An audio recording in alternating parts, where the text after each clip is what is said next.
I'm B. And I'm Sam. And we're two best friends who like to talk shit about smut, wingspan, and sometimes books. Join us every Wednesday for a new episode.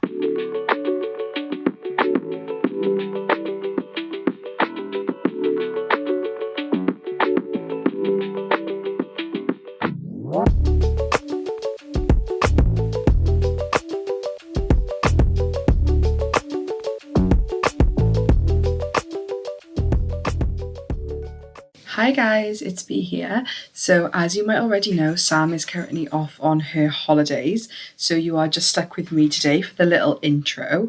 However, just wanted to introduce you to our Amber V.Nicole interview episode. This has been long awaited and we are so excited to finally share it with you guys. So I just want to say a huge thank you to Amber for taking the time to speak to us. It was an absolute delight. And we just want to remind you that next week's episode, we're going to be doing our deep dive into the book Quicksilver by Callie Hart. The following week after that, we actually have Callie Hart herself coming on the podcast to talk everything Quicksilver. So you guys are spoilt with almost back-to-back author interviews. So you've still got a week, if you're listening to this on release day, to read Quicksilver before next week's episode. But we really hope you enjoyed today's episode. And just again, thank you to Amber. She was an absolute delight. Hi, my name's Amber V.Nicole, and I write books that make you cry and or happy. Definitely more on the crying side after... Oh, as of recently, yeah. Yeah. Sam has just recently read all three. Oh, nice. I feel like I've been like reliving everything through you. Like, so we read book 1 and 2 ages ago, and then sort of read book 3 together. But I was texting her all my reactions to book 1 and 2, and she was like, "Oh, I forgot about this. Oh my god, yes! I know about that again." It's so funny. It's so fun. I love the reactions, especially like my friends and like just people like generally in my life who like keep up all this stuff, because I don't like to give even my like personal assistant or even like my publisher gets spoilers, but like people that are like super close to me, I don't like to give spoilers because I'm like, no, I want genuine reaction. I might tell you like a cute phrase that was said, but I won't tell you why. You know what I mean? So that's one of my favorite parts about writing in general, is just the reactions. Yeah, and I think for me definitely, because like as I said, I read Book of Azrael probably last year, I'd say, and then went straight into book 2. And it was only really through you I realised, like, when we were recording the Book of Azrael episode, the amount we had to cut out because you were like, no, it's book 2. And I'm like, oh my gosh, I was like, there's just so much happens in the book. She's like, no, it's book 2. I'm like, oh. B would go on like a 5-minute rant about something, and I'd be like, no, stop. And then she'd be like, what? And I'd be like, you have to cut that whole thing now because none of that happens in this book. And she was like, oh. But they definitely merged together for you because it was like I just feel like I'm on such a ride with it. And I think when you close one book and you go straight into the next one, they do sort of blend together. Then when you I wanted it kind of like TV shows, kind of, you know how like the season ends and then the new season picks up afterwards. That's kind of how in my brain, when I'm writing and stuff, you'll notice that to me it feels like a movie in my head, so that's how it comes out in the book. You know what I mean? Where like every chapter would be like a scene change, I guess. You know? No, definitely, and that's like it's like that for us, and I think especially when you're so deep into the world, and like they're wonderfully sized books, like they're big books, and we love that. Just feel so deep in it, you know. And I think when you relate so closely to the characters as well, like I think all the way through we're rooting for Diana so hard that like we're like turning the pages as quickly as we can because we just want the best. Yes. No, I got comments before about the books being large, not like in a bad way or anything like that. But I was like, they kind of have to be, because if I'm not making or putting this information there, we're going to be here for like 12 years. Like, it's going to be 12 book series. And I love the characters, don't get me wrong. But like, I don't want that. So I'm like, we're going to 6 or 7. They may be thick, but we're getting there. Yeah, absolutely. And I guess that kind of like brings us on to one of the questions that we had for you was that, so I very naively, way back when I bought book 3, thought that we were doing a trilogy and book 3 was it. And then obviously you announced book 4 for next year. And if I'm right in saying, I think you've mentioned recently on social media that actually, am I right in saying this is going to be like an 8-book series? 7. 7? No, not 8. One too many. Yeah, it's gonna be 7. I say that because maybe we can revisit this world again. Who knows?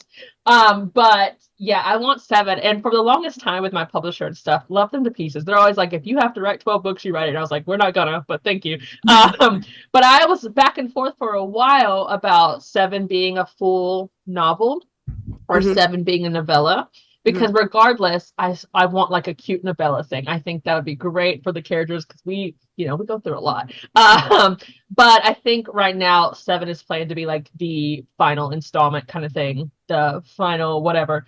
Because I don't want to rush. We have multiple POVs, we have multiple couples, we have multiple people, and I don't want to be disingenuous with those characters just because we're reaching an end goal. Like, I don't want it just to be like, oh, smush them together, they're fine now. Oh, problems are gone. You know what I mean? Like, it's just not fair. We get this drawn out relationship struggle with Diana and Sam Kill that, kind of, I mean, they still, even though they're together, we're happy. We still have like, normal relationship issues, but like you had it for the first 3 books. And it just feels more real to me. And I get that response from my readers too, that it's more real. It's a deeper connection because it's like these pitfalls and struggles. And I want that with these other characters too. And so that was one of the reasons where it's like, I don't want to like just, all right, we're together. All right, let's do this battle. All right, wrap it up. Like, Yeah. No, and we were just like gobsmacked in the best way when we saw that it was going to be that many books, because I don't know why we gaslit ourselves and made up that narrative that it was going to be like 3 or 4 books. We were like, oh, yeah. 3 books we're done. Like, we've done the trilogy. Well, if it makes you feel better, I do think this is going to be my longest series. I'll say that now, knock on wood, because I have several other ideas for other books and stuff like that that I'm really excited to get into. And I know with those, when I'm playing around in my head, they scream like a duology or a trilogy. So this for sure right now in this moment would be like my longest kind of series. So yeah, that's so exciting. Yeah. Do you want to go ahead with the first official question? The first official question. Okay, so our first question was, which character do you most closely relate to? So everyone thinks that I would say Diana. You know what I mean? She's bad. Can I cuss on this, by the way? Is this cool? Yeah. Yes. Oh my gosh, bad. 100%. Yeah. Okay, great. Love you guys so much. Because she's like bad bitch. And of course, I totally agree. Love her to pieces. I feel like in an aspect, Gabby and Diana's relationship was molded kind of after me and my sisters, because like while we fight or don't get along sometimes, me and her right now, because we've said this, we talked about this yesterday, like we're so close, like we're best friends, but growing up, teenagers and stuff, like it was on, And so I molded that relationship kind of out of ours, where it's like, live or die, like I'm taking care of my sister, like that's family, So I think people assume that I would say like Diana is who I've molded after, or like a character that I relate to the most, but it's actually Sam Keel. It really is. Wow. And it's because I'm the oldest daughter. I'm like, I've always been the responsible one, taking care of everything, just that kind of aspect. And when I was writing him, I got to put those feelings in there where it's like, some days it's hard. Some days it does feel like the world's on your shoulders, and you have like, of course he doesn't have to pay taxes or do bills. So that jerk. But like for like real life, like it's a lot. And sometimes it does feel like you're drowning or you're underwater. And like with him as well, like we talked about PTSD or these other triggers he has, and that was something that's personal to me, because like everyone has everyone, I won't generalize that and say everyone has anxiety, but a large number of people do have anxiety, and it's something I struggled with, and so like a lot of those little tidbits, although his are on a supernatural level, I related to, and that it was like cathartic for me to write that. And then yeah, I feel like him the most. But there are little pieces of like me and all the characters, of course. Except for like Kaden. I haven't killed anyone, but but there are like little moments, and it was just fun to be able to write this series and go from there. And then like you see that he has like Diana who has his back, he who has hers. Yeah.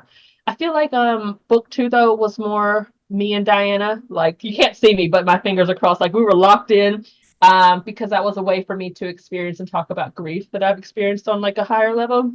Sure. But to use it in a supernatural kind of setting. And so that's my girl. I love her. And so that was another part where you see like Sam Keel come in and like kind of take care of her, I guess, in a way, and just be there. And yeah, so those are I love them. I love them. Hi everyone. Hope you're enjoying this week's episode. If you're looking for more A Pod of Smut and Wingspan content, head over to our Patreon, which is now live, where you'll find monthly bonus content and have the chance to have your say in what we release on the podcast. Subscribe and have a listen. We've got a full episode of all the books that we would recommend to scratch the ACTA itch. But for now, enjoy the rest of this episode and we'll see you soon. Yeah, I think that's so interesting because we're both sisters. You're a younger, I'm an older. Yeah. I love it. So when we were talking, we were actually talking about that relationship between Gabby and Diana, weren't we? I think it was in episode 2, and we said this, that like it's such an interesting relationship because I think even as being opposite ends of the sister scale, we both had elements of it that we could relate to. Stealing clothes. yeah, exactly. So the next question we have is, so can you tell us a little bit about like your writing space, how you write, where you write? Is it, a coffee shop? Is it in an office? Like, how do you, I guess, get in the mood to write? Bestie, you're not going to believe this, but I am as chaotic as my books are. I can't go anywhere to write. I would get way too frustrated when this is a thing in my house, because I own my house. My mom stays with me and stuff like this. She's elderly, and then my sister lives with me and whatever. And they know, like, when I'm in my writing zone, no one talks to me, no one bothers me, because like I'm just focused. And so I couldn't do a coffee shop or anything. I feel like I would get so mad if something was too loud and it takes me out of the scene. But other than that, like I have a PC like set up in my room, kind of / office area. So that's where I write. I usually prefer to write either early in the morning or late at night. I know that sounds weird. It's just when my brain is like involved, I guess, more. And then I don't have like a rhyme or reason. I have documents that have like, say, outlines for the world, characters, places, things, what they mean in the story. I'm organized in that way, but with writing, it's everywhere. So if you could see my unedited doc, we have like chapter by chapter, whatever, and then like stuff's filled in. But then when I'm going back in, say, for example, today a scene could be talking to me that's like in the middle of the book, and I still need to go back and finish like a first portion of the book. It's kind of like what speaks to me. And then once I get all these chapters and stuff spread out, where they're supposed to go, beginning, middle, end, then I go back from the beginning and I can just like hammer out whatever else I need to do. So there's no like I wish I was like, so anyways, I write top to bottom, beginning to end. I count my words. I do this. I don't. It would stress me out. Yeah. But that's good to know though, because like that's something that like, so I'm part of like a local writing circle, and they always advise when I write, like they're always like, try and do it like chronologically, like from beginning to end, that's how you should do it. And then when I get into writing, so that's what I do, I'll like know that there's a really interesting scene that's going to happen further on, and I'm like, I just need to write it. And then when I show them stuff, they're like, you're so chaotic, and I'm like, I can't be the only one that does this. No, you're not. And I approve of this message. No, I like that, because I feel like, just maybe my brain, if I'm not writing that scene that's yelling at me right now, I'm gonna forget it, and I won't have the impactful dialogue that I need. I won't have the impactful emotions that I'm feeling at that time, because if it's an emotional scene or isn't, and I'm in the zone and writing it and I skip it and I go back and it's like, well, is Reggie even mad anymore? You know what I mean? Yeah. So it's like I have to do it at that time when they're yelling at me. Right.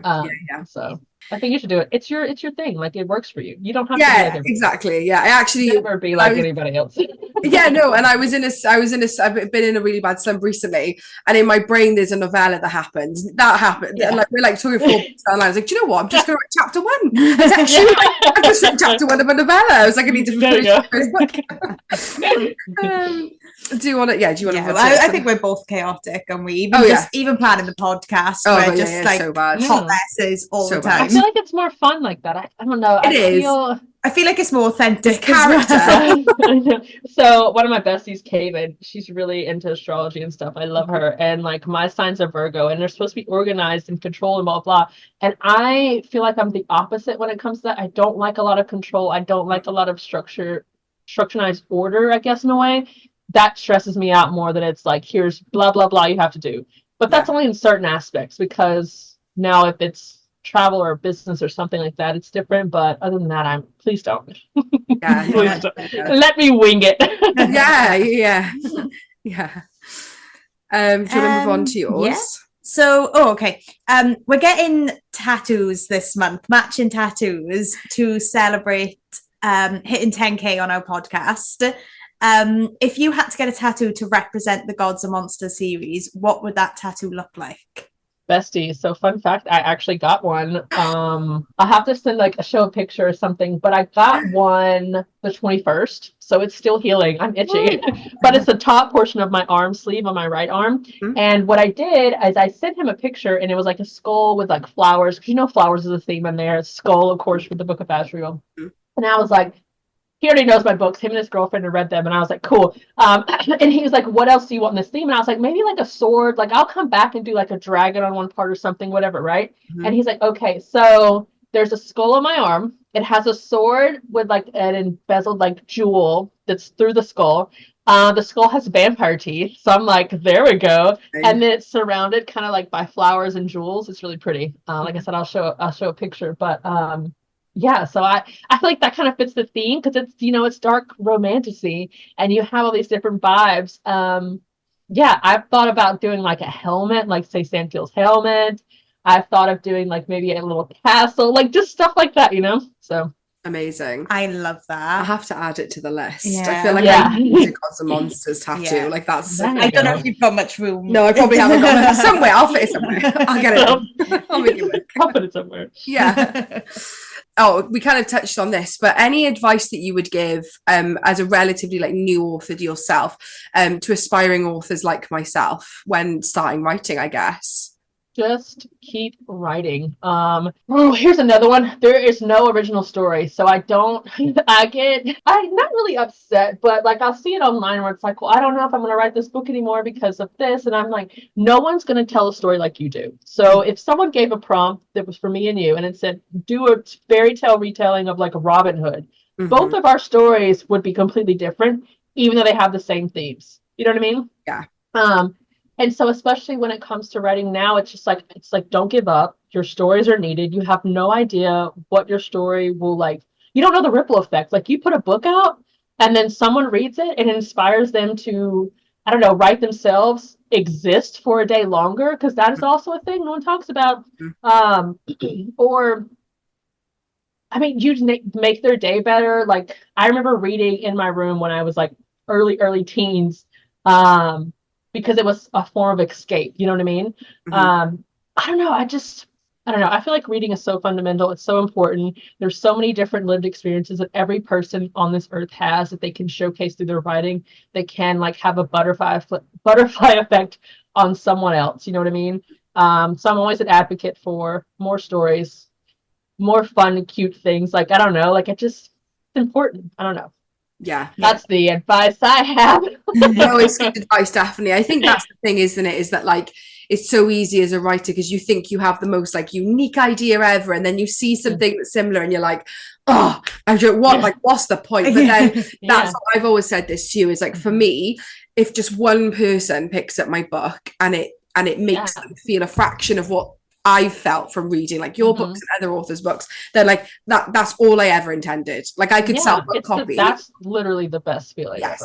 Yes. And you'll have that. And you'll get these core readers that will be there from the beginning, or people that'll join on in the middle, or like joining now. And I'm just so like, from my personal experience, I'm just so appreciative because it's like they get the same themes that I've been putting on there, like these underlining themes. They pick up on it, they love them, and I'm like, we're in this together now. You know what I mean? So I have to admit that's one of the best feelings about being an author. Yeah, no, totally get it.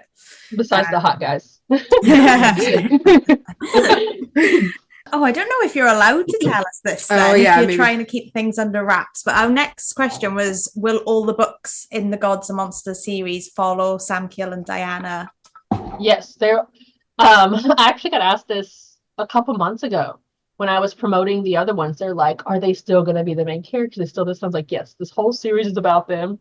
Every action they do, every word that they've been said, their whole existence is accumulation of this realm, this world. And so without them, there is no books. You know what I mean? Even though we have side characters, even though we have these POVs, but it's going to keep following them. You may get more of their POVs, of course, because I know this is multiple. But you may get more of their POVs, even though we're still getting other people involved in this world, just because a lot of stuff happens. That's so exciting. I know, to know, I can't wait. I know, I'm just like, So this is a very relevant question to you right now, because I know you are deep in the midst of writing book 4. Yeah. Are there 3 words you could give us currently to describe book 4? 3 words. I'm over here thinking of 3 freaking sentences. Hold on. I'm trying to pick out the ones. I want to say retribution is going to be one of them. Dang. Oh, I don't. Let's just stick with retribution. That's okay. We can go retribution 3 times. Yeah. Say it 3 times in your chest. Yeah. Because that's a main theme. Yep, that's all I got. Okay, that's an excellent one. And that is more than enough. Oh yeah, there you go. Yeah. I'm so gassed. We'll take it. I love that my brain was like, no, we're shutting down. You can't say anything No, else. we're done. It's over. How about, retribution, revelations, because we'll get revelations in this one. It's excellent ones. Oh, I'm so excited. I know. Across the three books that we've had already, obviously there is a huge mix of different species, different monsters, different beings. Where did the inspiration come from to have so many different, vast characters in this series? First of all, I'm a giant nerd. I know it's hard to believe, but I grew up on video games and stuff like that. Like Morrowind was one that I really loved, the Elder Scrolls, those games. And so playing those young, you always have these different multi classes and races and stuff. One, like I said earlier, my best friend got me into Baldur's Gate 3 and D&D and all this stuff, and it's just a huge boiling pot. And I just love the idea, especially when we're talking about when you talk about Lord of the Rings, you're talking about fantasy shows, stuff like this. I love the idea of just a multifaceted, multicultural world where you have this huge blend of beings and creatures from small to short to tall, whatever. And the biggest thing that they're worried about is just surviving and not necessarily their race. You know what I mean? It's just I love it. And then I'm also a big Marvel girly.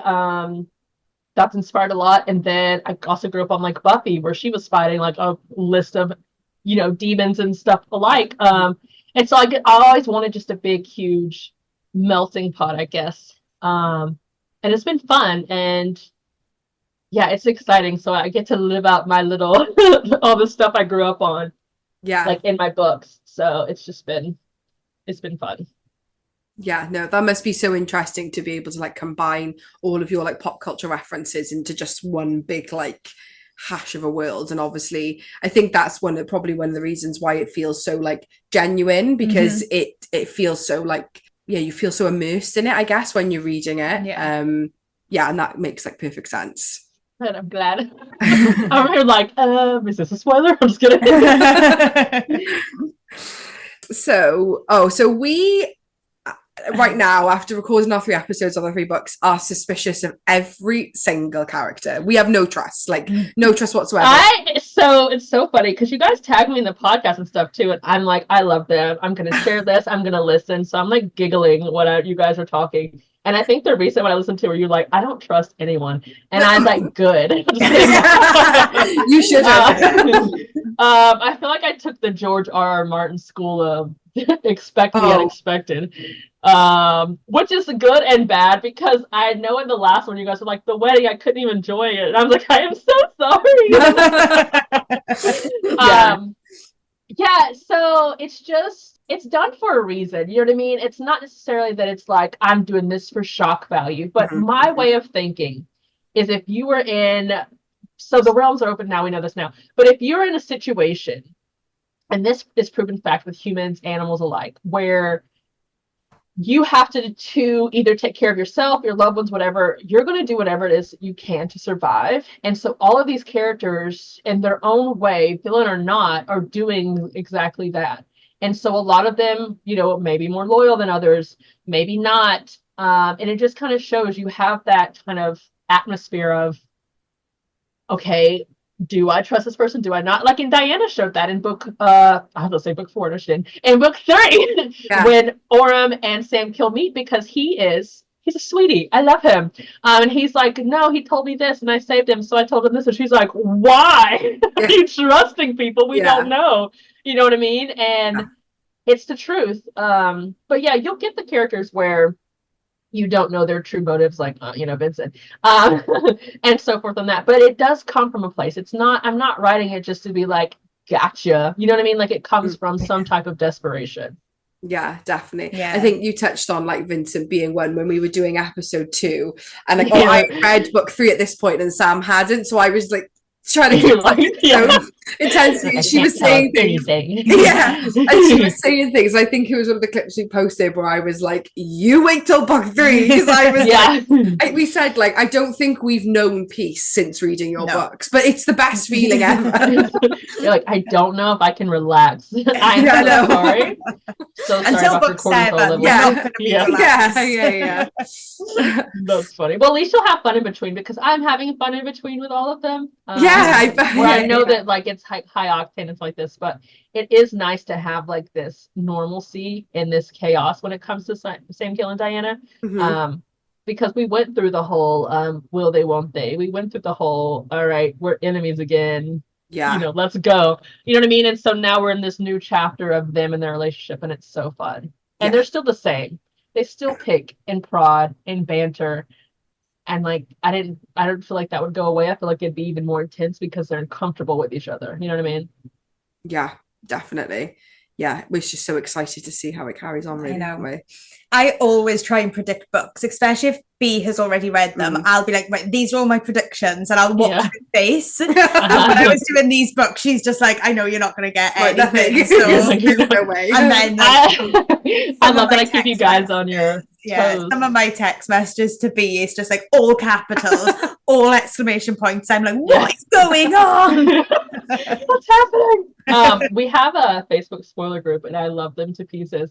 And they have theories and stuff. So I have the books, like I said, outlined, plotted out. I know what happens, when it happens, and how it ends. So everything's set, like it's not subject to change.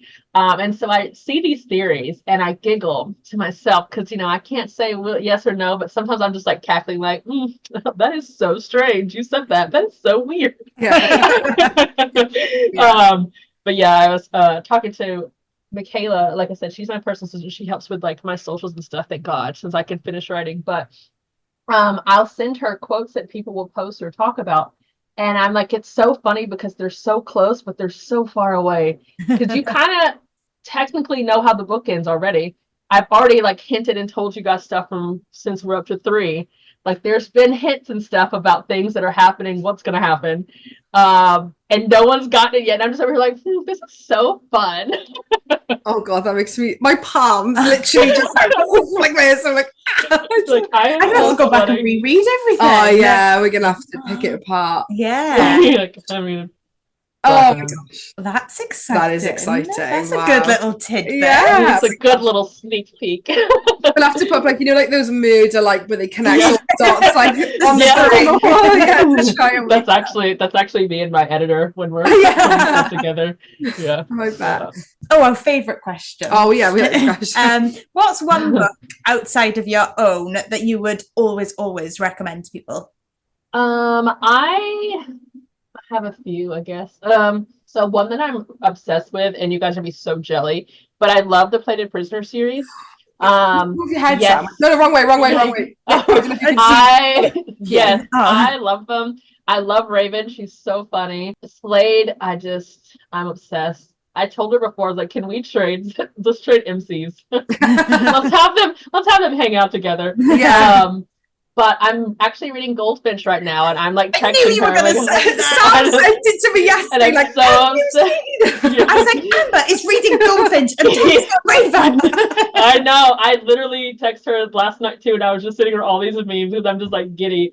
And it sucks because like I don't want it to end. I actually was going to tell her today. I think I had a dream last night where I was like, and then you told me there's going to be a part 2. And it's just because I'm delusional and I don't want to be done with Slade and Aaron. But I love that book. Caven wrote a book, Forbidden Fate, that I love, and I wish it was like blown up more, but they're like kind of enemies to lovers, but they can't touch, and if they do touch, their kingdoms fall to ruin and like everyone dies, but they're so in love with each other, and I'm just like, ugh! So I really love that one. Oh my god, I'm sorry, I'm gonna start a list now. Assistant to the Villain by Hannah. It's my favorite. So I know that I write dark romantasy and stuff, and so sometimes I need a palate cleanser. For example, I'll read like Zoe Draven. She does really good like alien parent like romance. So good, so spicy. But Assistant to the Villain is one of my palate cleansers because I love reading it because it's so funny and quirky and kind of like Disney. It's humor like kind of stuff. But it's just something where I'm like, okay, I'm back to being like, you know, sunshine and rainbows. And then I go back to my world and it's like, everything's on fire. And then I'll give you this last one. But this is the series that I kind of grew up on. It's Janine's Frost, the Night Hunter series. And it was the first FMC that I read where I was like, you can cuss in books. Like, I had to be like 12 or 13 when I read these. Maybe. I shouldn't have been reading them. But I remember in the first chapter, she said like fuck or something. And I was like, I love her. And Janine didn't know at the time, but Kat is the main character and she's like half vampire, half human. And I connected to her so much because I'm biracial. You know, like when I didn't grow up and have like mixed characters. And so in this book, she's mixed and, you know, of course, different. And so, like, it talks about that and, like, how people treat her and they're like, what are you? All this stuff. And it just hit home for me when I was young that I was like, I could kind of see myself. Because I get those questions. I know that sounds crazy, but I literally do. And I'm like, well, I didn't think I was anything extraordinary, but okay, I guess I'm on display now. But, like, I messaged Janine, like, which sounds so crazy now. Like, I talked to her. But, like, I messaged her before and told her how much those books meant to me. And she was like, you know, she was just so elated and so sweet. But, yeah, that was one. That's my diehard go-to series. I love it so much. That's a huge world. I think her Cat and Bones is their names. Had, like, 8 books before she did, like, side character books. Okay. Oh, wow. So, yeah, those are my cream of the crop. Those are my ones, like, instant ones I, like, talk about. Yeah. Well, they are now all on TBR. TBR. Oh yeah, you guys would freaking love Kat. She's so funny. We'll have to try that, definitely. Absolutely.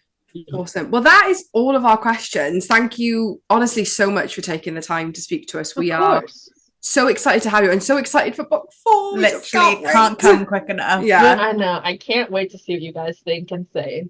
Yeah, we're so excited. It's gonna be crazy. Yeah. Thanks so much for listening. Follow us on TikTok and Instagram at A Pod of Smut and Wingspan. See you next week. Bye.